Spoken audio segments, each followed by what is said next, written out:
Ngayon ay magtingon sa mahihang buwan. Magdiwang tayo sa debosyon, purihin ang Panginoon. Viva pong Jesus Nazareno, awit at papuri, alay namin sa'yo. Tingin ng dalangin at pagsamo ng bayan mo, Pinoong Jesus Nazareno.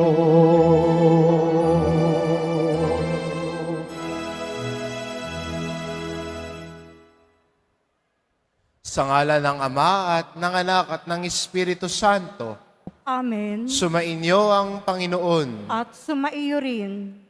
Mga kapatid, aminin po natin ang ating mga kasalanan upang marapat tayong gumanap sa banal na pagdiriwang.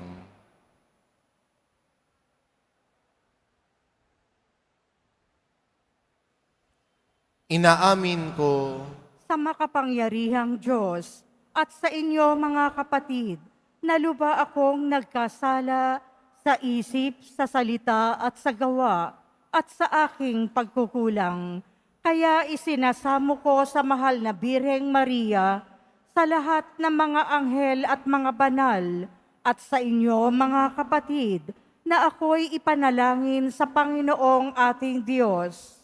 kaawaan tayo ng makapangyarihan Diyos, patawarin tayo sa ating mga kasalanan, at patnubayan tayo sa buhay na walang hanggan. Amen. Panginoon, kaawaan mo kami. Panginoon, kaawaan mo kami. Kristo, kaawaan mo kami. Kristo, kaawaan mo kami. Panginoon, kaawaan mo kami. Panginoon, kaawaan mo kami. Manalangin tayo.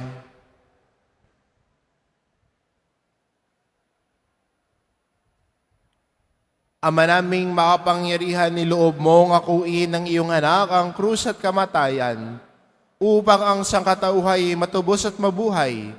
Ang pag-ako namin sa krus at kamatayan dito sa lupa, ayon sa diwa ng pagsunod sa iyong loob, na ginanap ng iyong anak ay mapagindapat nawang aming kamtin, ang lubos na katubusan at pagkabuhay sa iyong piling, sa pamamagitan ni Hesukristo, kasama ng Espiritu Santo, magpa sa walang hanggan. Amen.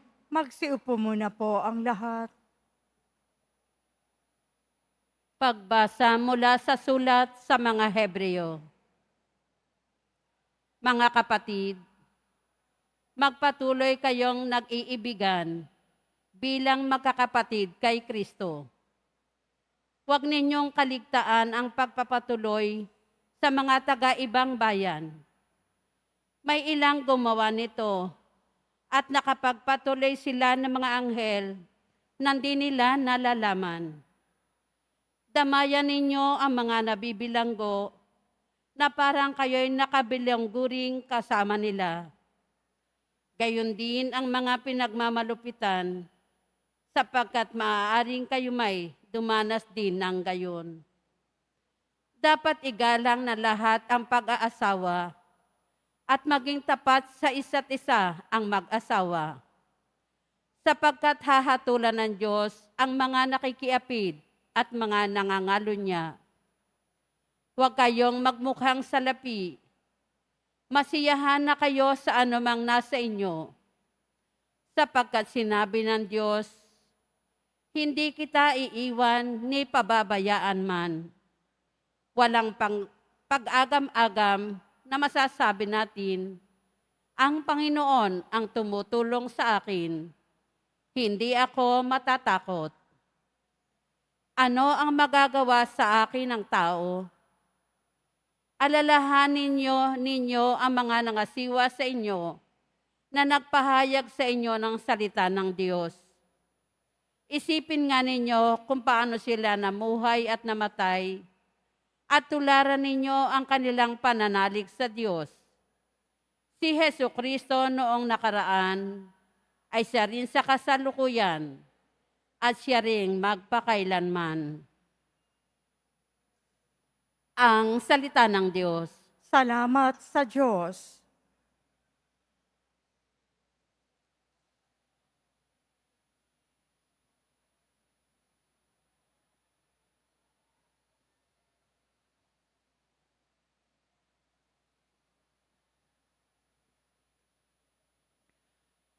Panginooy aking tanglaw, siya'y aking kaligtasan. Panginooy aking tanglaw, siya'y aking kaligtasan. Tanglaw ko'y ang poon, aking kaligtasan, kaya walang takot ako kanino man. Sa mga panganib, kanyang iingatan, kaya naman ako'y walang agam-agam. Panginooy aking tanglaw, siya'y aking kaligtasan. Kahit salakayin ako ng kaaway, magtitiwala rin ako sa may kapal. Panginooy aking tanglaw, siya'y aking kaligtasan. Iingatan ako kapag may bagabag. Sa banal na templo'y iingatang ligtas. Itataas niya sa batong matatag. Panginooy aking tanglaw, siya'y aking kaligtasan. Ang paanyaya mo'y lumapit sa akin. Huwag kang magkukublit, kita'y hahanapin. Huwag kang magagalit, huwag mong itatakwil. Akong katulong mo at iyong alipin. Panginooy aking tanglaw, siya'y aking kaligtasan. Magsitayo na po ang lahat.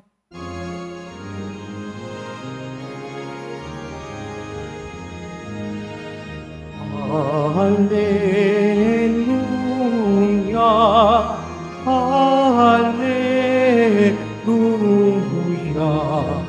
Hallelujah, Hallelujah.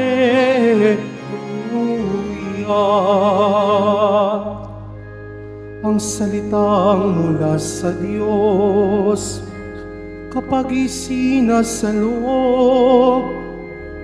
ay mamumunga ng lubos. Hallelujah,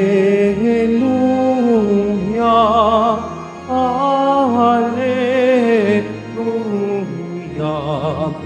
Hallelujah,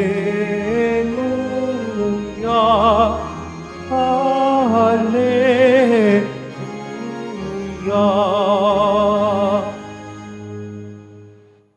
Sumainyo ang Panginoon, At sumaiyo rin, ang mabuting balita ng Panginoon ayon kay San Marcos. papuri sa iyo, Panginoon.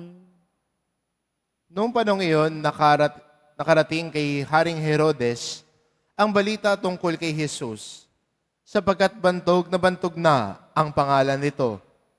May nagsasabi, siya si Juan Bautista na muling nabuhay, kaya't nakagawa siya ng mga himala. May nagsabi naman siya si Elias. Siya'y propeta, katulad ng mga propeta noong una, anang iba pa. Sinabi naman ni Herodes nang mabalitaan niya ito, muling nabuhay si Juan na pinapugutan ko. Si Herodes ang nagpahuli, nagpagapos at nagpabilanggo kay Juan dahil kay Herodias. Ang babaeng ito'y asawa ni Felipe, na kapatid ni Herodes. Ngunit kinakasama niya. Laging sinasabi sa kanya ni Juan, hindi matuwid na kunin ninyo ang asawa ng inyong kapatid. Kaya't si Herodias ay nagkimkim ng galit kay Juan. Hinangad niyang ipapatay ito, ngunit hindi niya magawa sapagkat natatakot si Herodes kay Juan. Alam niyang ito'y taong matuwid at banal, kaya't ipinagsasanggalang niya. Gustong-gusto niyang makinig kay Juan, bagamat labis siyang nababagabag sa mga sinasabi nito. Sa wakas, ay nagkaroon ng pagkakataon si Herodias nang anyayahan ni Herodes sa kanyang kaarawan ang kanyang mga kagawad, mga pinuno ng hukbo, at ng mga pangunahing mamamayan ng Galilea. Pumasok ang anak na babae ni Herodes at nagsayaw. Labis na nasiyahan si Herodias at ang mga panahuin.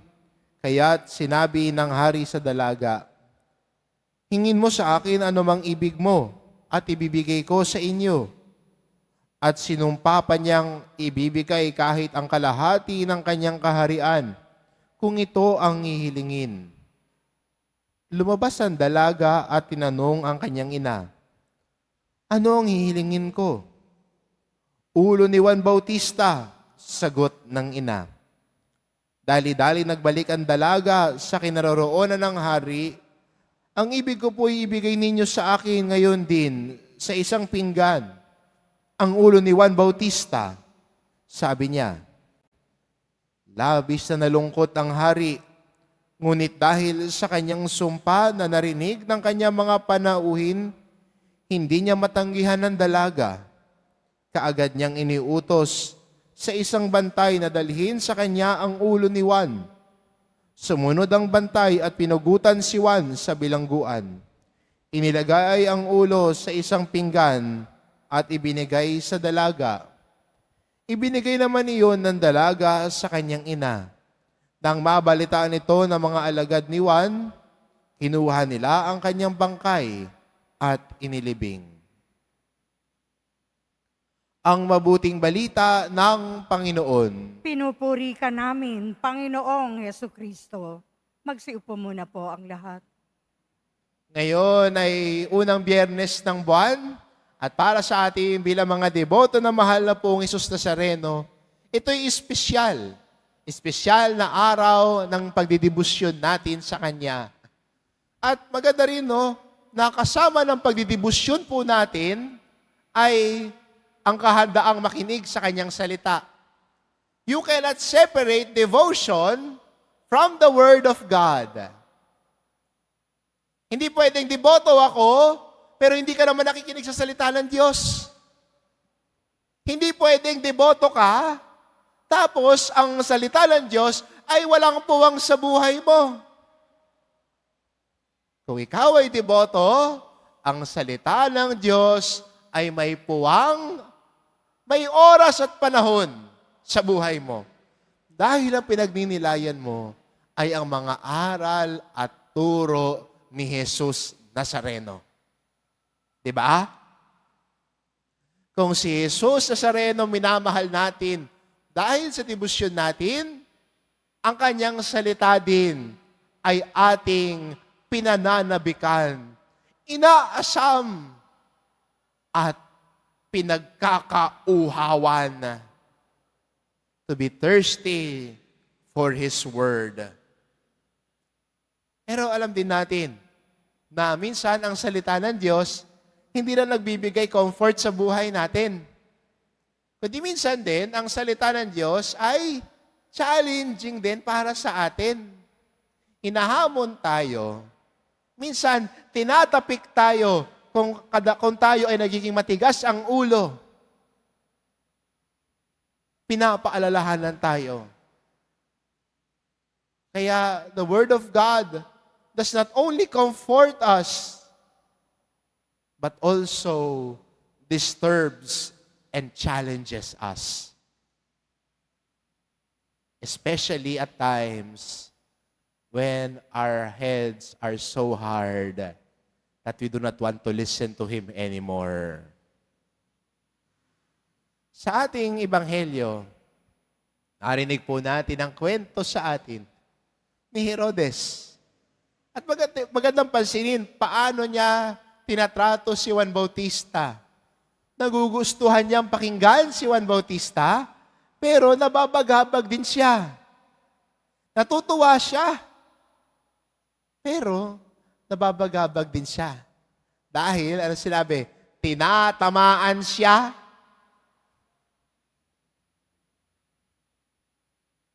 Maganda rin, no? Minsan bilang mga deboto, hayaan din natin na tamaan tayo ng salita ng Diyos. Tamaan ka para magbago ka. Tamaan ka para ayusin ang buhay mo. Tamaan ka para lumago ka sa pananampalataya mo. Di ba minsan may mga ganon sa Ebanghelyo at sa salita ng Diyos? Tatamaan ka. Di ba? Tatamaan ka at marirealize mo, ay, kailangan ko palang baguhin sa buhay ko ito. Ay, tinamaan ako. Pero sana, hindi lang tayo tinamaan, kundi sana, baguhin. Ay, magkaroon ng pagsasabuhay. Yun yung medyo nagkulang si Herodes. Sayang, no? Nagsimula na eh. Okay na sana eh. Tinamaan na eh. Kaso lang, hindi naging parte ng buhay niya. Hindi niya inayos kung saan siya tinamaan.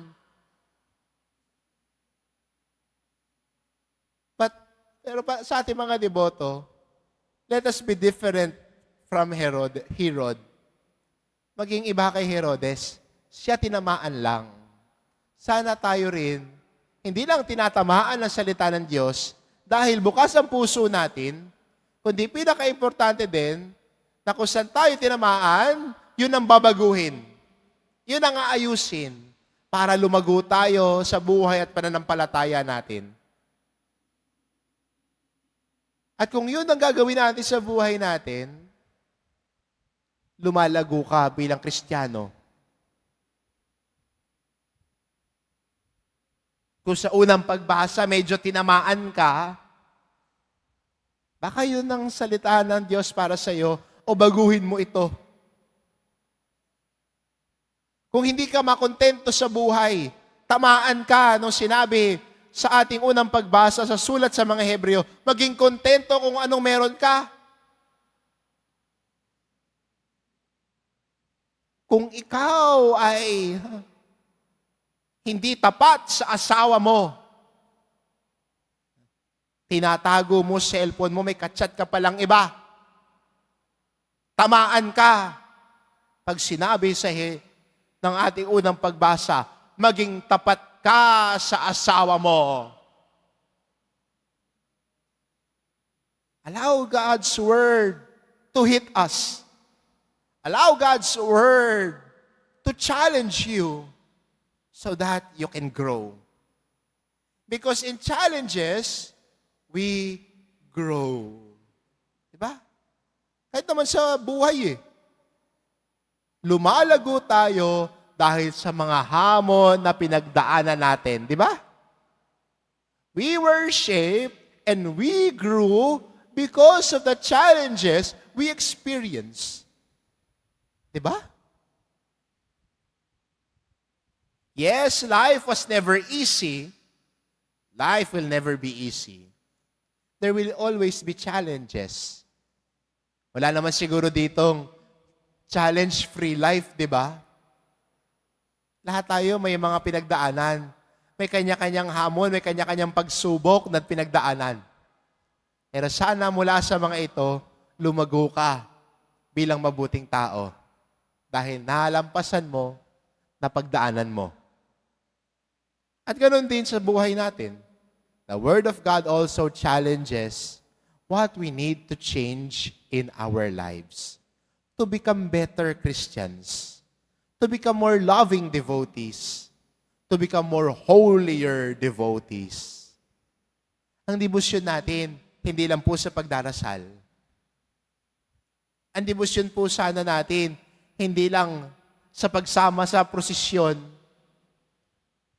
Sana po ang debosyon natin, laging magtungo sa misyon.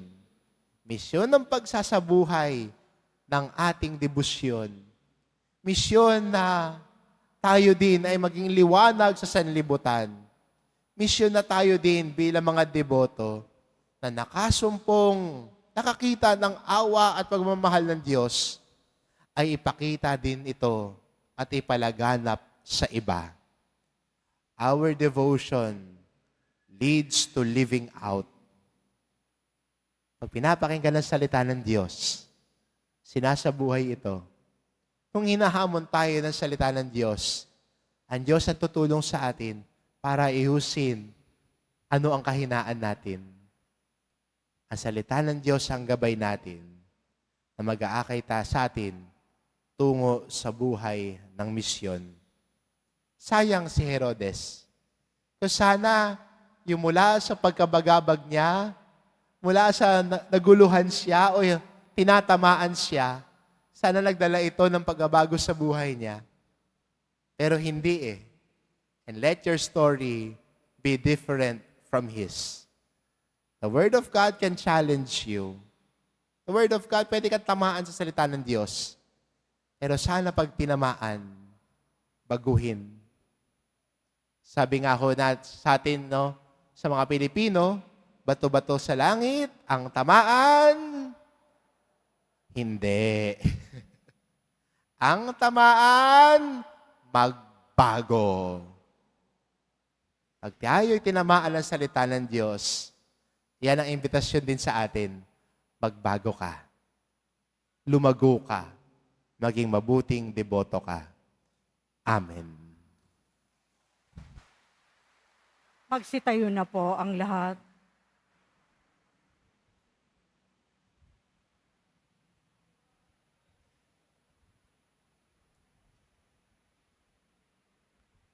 Mga minamahal ko mga kapatid, idulog natin sa mahal na pong Jesus Nazareno ang ating mga kahilingan, taglay ang matibay na pananampalataya sa kanyang pagka-Diyos at tapat na pag-asa sa kanyang kapangyarihan at ang maningas na pag-ibig sa kanyang puso. Sa bawat kahilingan ating itugon, mahal na pong Jesus Nazareno, kaawaan mo kami. Mahal na poong Jesus Nazareno, kaawaan mo kami. Upang ang Eukaristiya na ating tinatanggap sa komunyon at inihahandog sa misa bilang alaala ng mga hirap ng mananakop ay magdulot sa atin ng wagas na pagmamahal sa Diyos at sa kapwa. Manalangin tayo. Mahal na poong Jesus Nazareno, kaawaan mo kami. Upang ang panalangin ni Jesus Nazareno sa halamanan ng Getsemani, na dito'y pinawisan siya ng dugo, ay magasik sa atin ng pagkahilig sa panalangin na siyang mabisang lunas sa lahat ng karamdaman ng tao. Manalangin tayo. Mahal na poong Jesus Nazareno, kaawaan mo kami. Upang ang kanyang kurunang tinik, damit na purpura at krus, ay magpaalaala sa atin na ang kanyang mga aral at simulain bilang hari ng sanlibutan ay dapat maghari sa ating isipan, angkan, at lipunan. Manalangin tayo. Mahal na poong Jesus Nazareno, kaawaan mo kami. Upang sa bisa ng kanyang pagpapasan ng krus sa mga lansangan sa Jerusalem, ay matuto tayong makiramay at makihati sa mga kahirapan at tiisin ng kapwa. Manalangin tayo. Mahal na poong Jesus Nazareno, kaawaan mo kami. Upang tulungan tayo ng malabirin, ina ng hapis, na maging tunay na larawan ng kanyang anak sa isip, wika at gawa, nang sa gayon ay makamit ang ating kahilingan sa poong Jesus Nazareno. Manalangin tayo. Mahal na poong Jesus Nazareno, kaawaan mo kami. Sa ilang sandali ng katahimikan, ating ipanalangin ang iba pang mga pangangailangan ng ating pamayanan, gayon din ang mga intensyon na inialay sa ating misa sa araw na ito, at isama rin natin ang ating mga pansariling kahilingan.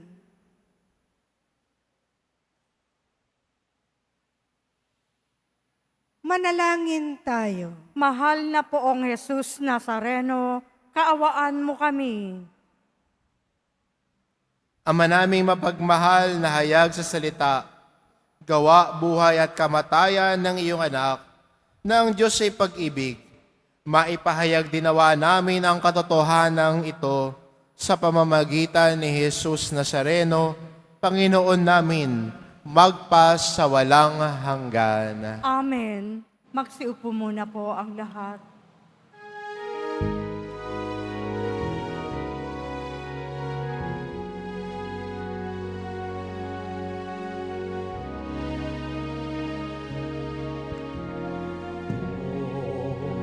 Jesus Nazareno, naririto kami sa harap mo. Alak at tinapay, alay namin sa'yo. Mula sa tangkay ng ubas at buti ng trigo, upang makitubod katawan mo. Jesus Nazareno, alak at tinapay sa kanan ay nagbibigay buhay. Yayang kaloob mo ay aming inangalay, aming ining pagpapalat, buhay na dalisay. Pagpapalat, buhay na dalisay. Magsitayo na po ang lahat. Manalangin kayo mga kapatid, upang ang paghahain natin ay kalugdan ng Diyos amang makapangyarihan. Tanggapin nawa ng Panginoon itong paghahain sa iyong mga kamay, sa kapurihan niya at karangalan, sa ating kapakinabangan at sa buong sambayanan niyang banal. Ama naming lumikha, sa ikapagpapatawad ng mga kasalanan, maganap nawa ang paghahaing ito. Nasa dambana ng krus ay siyang pumawi sa kasalanan ng buong mundo.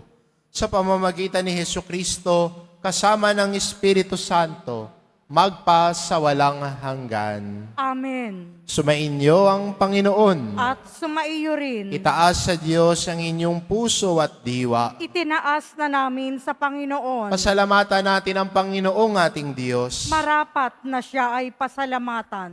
Ama naming makapangyarihan, tunay ngang marapat na ikaw ay aming pasalamatan. Iyong ipinasyang sa kahoy na krus, ang sangkatauhay tubusin ni Jesus. Sa punong kahoy nagkapuwang ang kamatayan. Sa kahoy na krus, itinanghal ang pagkabuhay. Sa punong kahoy na naigang sumuway sa iyo. Sa kahoy na krus, siya'y nadaig ng masunuring anak mo. Kaya kaisa ng mga anghel na nagsisiawit ng papuri sa iyo, nang walang humpay sa kalangitan, kami nagbubunyi sa iyong kadakilaan.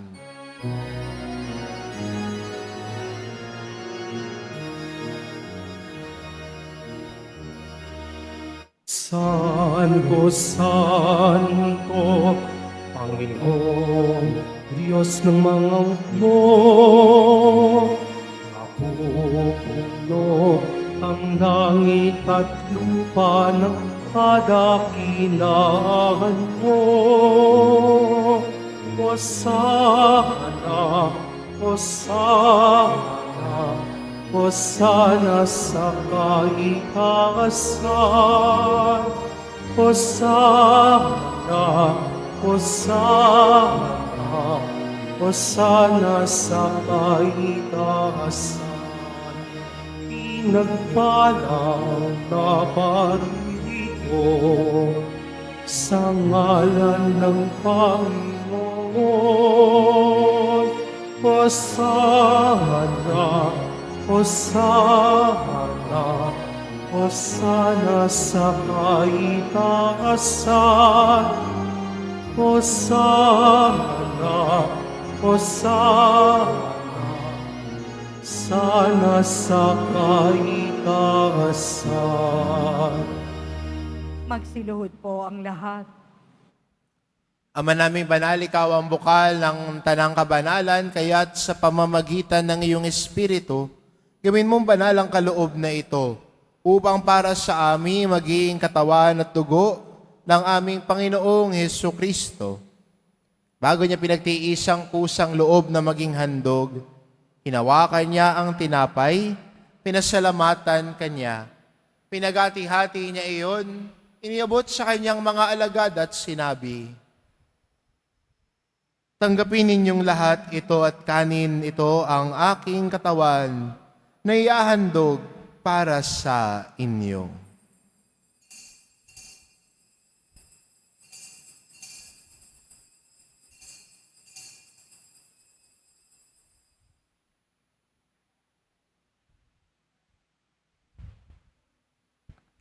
Gayun din naman na matapos ang hapunan, hinawakan niya ang kalis, muli kanyang pinasalamatan.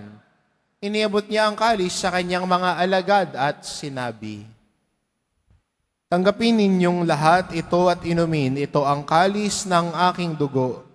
Nang bago't walang hanggang tipan, ang aking dugo na ibubuhos para sa inyo at para sa lahat, sa ikapagpapatawad ng mga kasalanan.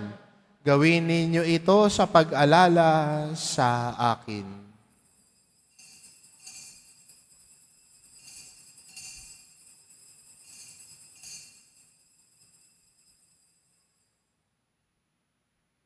Magsitayo na po ang lahat. Ipagbunyi natin ang misteryo ng pananampalataya. Si Kristo'y namatay, si Kristo'y nabuhay, si Kristo'y babalik sa wakas ng panahon.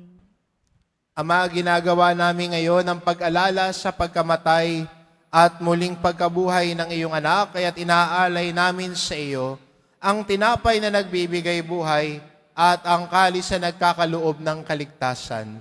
Kami nagpapasalamat dahil kami iyong minarapat na tumayo sa harap mo para maglingkod sa iyo. Isinasamo namin kaming magsasalo-salo sa katawan at dugo ni Kristo ay mabuklod sa pagkakaisa sa pamamagitan ng Espiritu Santo.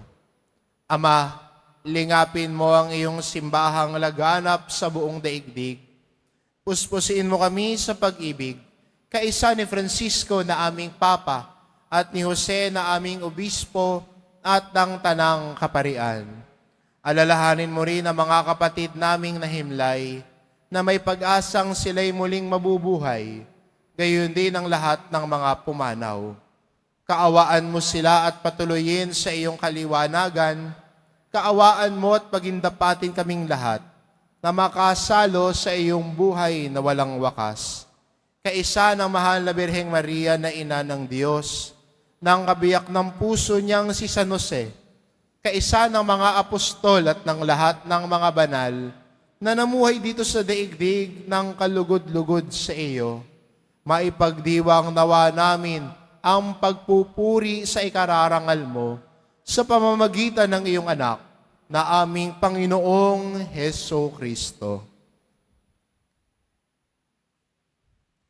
Sa pamamagitan ni Kristo, kasama niya at sa Kanya, ang lahat ng parangal at papuri ay sa iyo, Diyos amang makapangyarihan, kasama ng Espiritu Santo, magpa sa walang hanggan. Amen. Amen. Amen. Amen. Amen. Amen.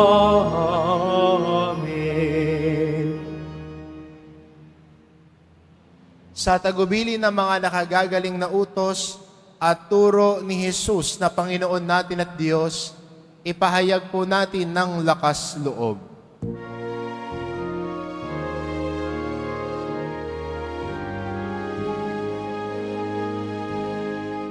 Ama namin, sumasalangit ka, sambahin ang ngalan mo, mapasa ang kaharian mo,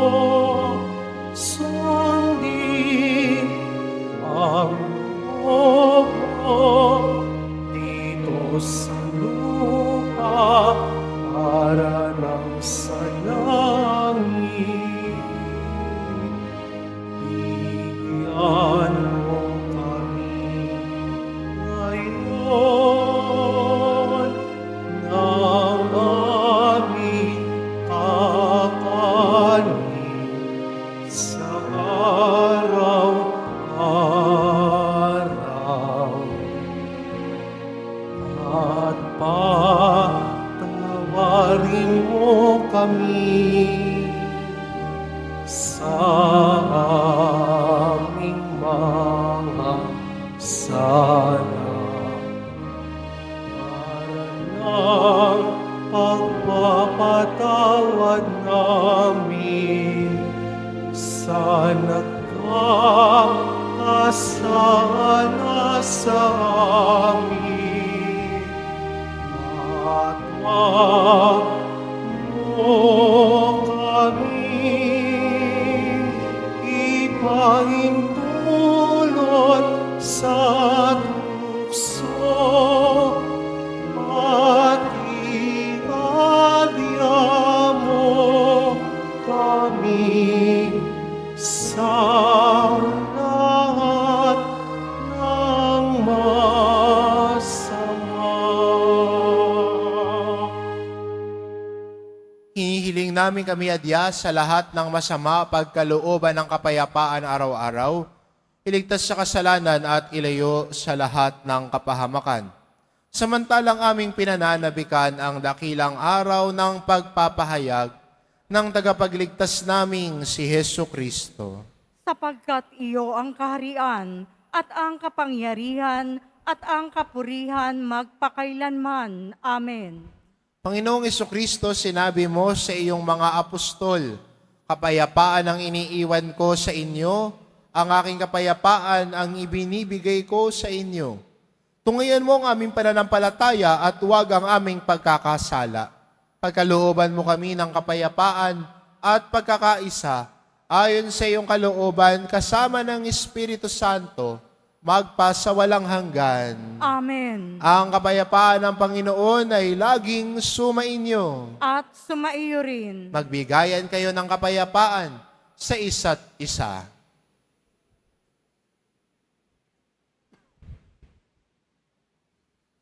Kordero ng Diyos na nag-aalis ng mga kasalanan ng sanlibutan, maawa ka sa amin. Kordero ng Diyos na nag-aalis ng mga kasalanan ng sanlibutan, maawa ka sa amin. Kordero ng Diyos na nag-aalis ng mga kasalanan ng sanlibutan, ipagkaloob mo sa amin ang kapayapaan. Magsiluhod po ang lahat.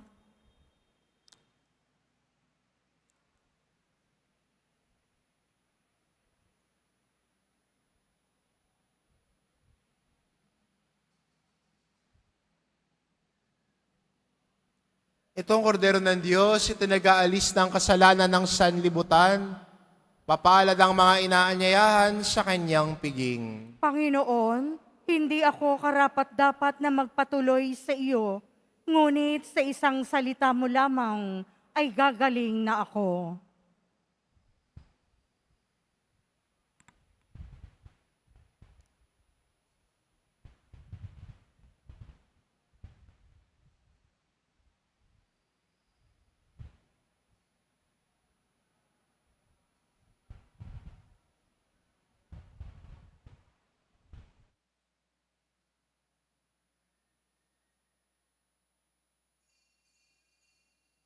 Para po sa lahat ng tatanggap ng banal na komunyon, sasagot po tayo ng amen.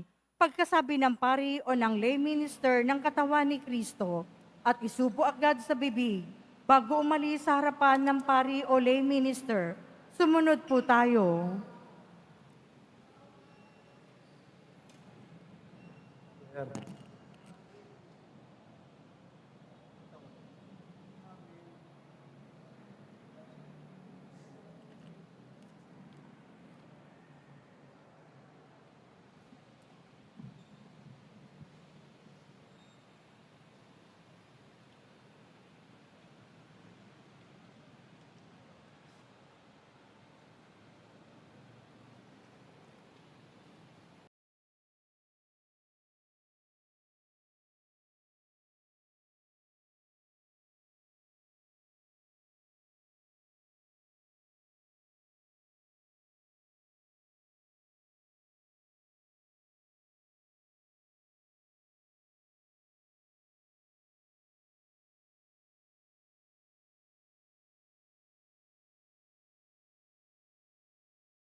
Manalangin tayo.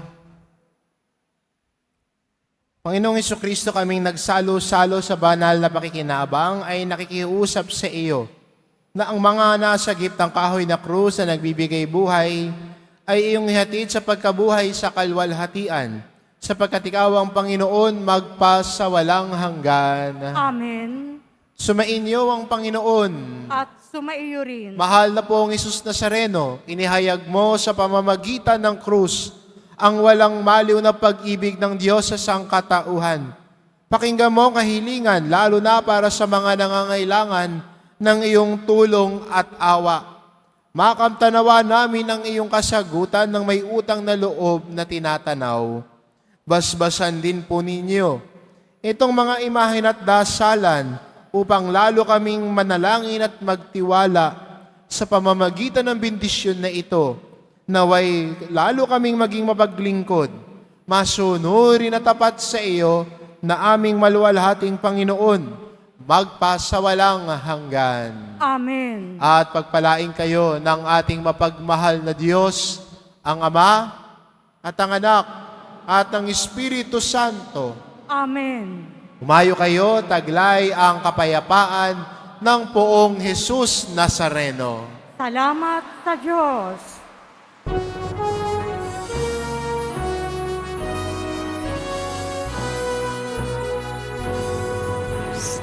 Padre Jesus Nazareno, sinasamba ka namin. Iniinuho ka namin. Aral mo ang aming buhay at kaligtasan. Nuestro Padre Jesus Nazareno, iligtas mo kami sa kasalanan. Ang krus mo namatayan ay sagisag ng aming kaligtasan. Nuestro Padre Jesus Nazareno, dinarangal ka namin. Nuestro Padre Jesus Nazareno, niluwalhati namin. Nuestro Padre Jesus Nazareno, dinarangal namin.